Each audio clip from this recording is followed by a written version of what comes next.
Bonjour à tous les amis, j'espère que vous allez bien. Alors aujourd'hui, je vais vous parler de culpabilité parce que euh, je remarque euh, lorsque j'accompagne des personnes ou lorsque je lis certains posts sur Internet, je m'aperçois que la culpabilité, eh bien, c'est quelque chose c'est quelque chose qui est récurrent. C'est quelque chose qui va impacter en fait vos décisions par la suite.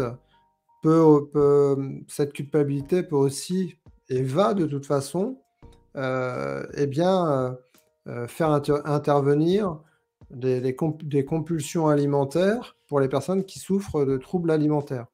Alors, qui je suis pour ceux qui ne me connaissent pas? Je suis Grégory Richard, je suis psychopraticien en psychoneuronutrition. Je suis spécialisé dans les troubles alimentaires et la gestion de poids. J'exerce donc à Tours en cabinet, mais aussi en visioconférence en France et à l'étranger. Donc, on revient sur le sujet de la culpabilité. Alors, ce qu'il faut bien voir, ce qu'il faut entendre dans culpabilité, eh bien, ça va être très souvent de la colère, de l'impuissance et effectivement une partie de honte.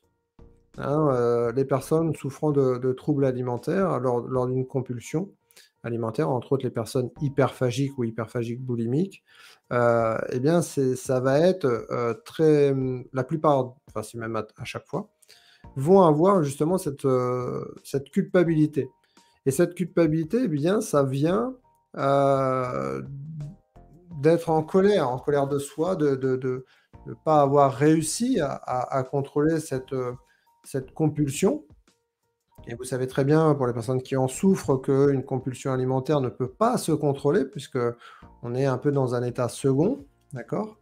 Et le fait de ressentir justement cette culpabilité, je vous disais tout à l'heure, cette colère, cette impuissance, eh bien, c'est ce qui va engendrer après une privation. C'est-à-dire qu'on a trop consommé, et puis on se dit, bah, vu que j'ai trop consommé, bah, je vais me priver. Comme ça, ça va combler hein, le fait d'avoir trop consommé, je consomme pas.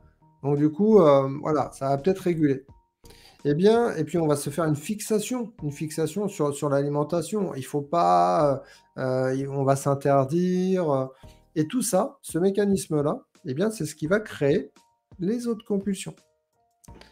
Toute cette colère, cette impuissance va créer des privations qui vont, elles, après, déclencher d'autres compulsions.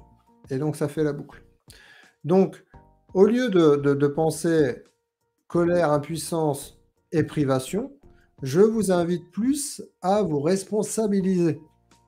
Alors déjà, pour certaines personnes, lorsque je dis ça, c'est quelque chose euh, c'est un gros mot, quoi. Se responsabiliser, tu peux pas comprendre, c'est pas de ma faute, etc. Je vous dis pas ça dans ce sens-là. Le fait de se responsabiliser, c'est de se dire, ok, j'ai eu une compulsion, j'ai peut-être effectivement mangé trop, plus que d'habitude, mais par contre, je l'accepte.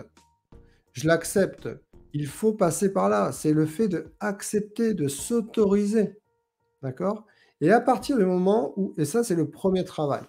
Sincèrement, c'est le premier travail. Ça fait 10 ans que j'accompagne des personnes dans les troubles alimentaires et je peux vous garantir que le fait d'accepter, d'être en paix avec ça, de s'autoriser à déraper, eh bien, on va transformer cette culpabilité en opportunité, en tremplin, puisqu'on s'autorise à être imparfait. Le fait de se dire, OK, j'ai eu une compulsion alimentaire, j'ai pas mis en place avant ce qu'il fallait pour éviter cette compulsion alimentaire, je l'ai eu, donc maintenant, eh bien, je vais faire en sorte de me poser la question, comment est-elle venue?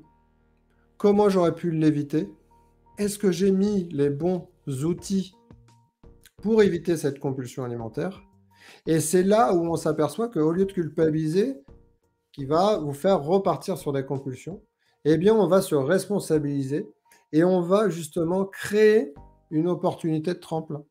on va s'autoriser à être imparfait et en s'autorisant à être imparfait, eh bien, c'est ce mécanisme-là qui va, au fur et à mesure du temps, vous allez trouver des solutions, vous allez les expérimenter. Des fois, ça a bien fonctionné et puis à un autre moment, eh bien, ça va peut-être moins bien fonctionner. Donc vous allez réessayer, vous allez vous adapter. Au fur et à mesure du temps, vous allez modifier en fait vos émotions.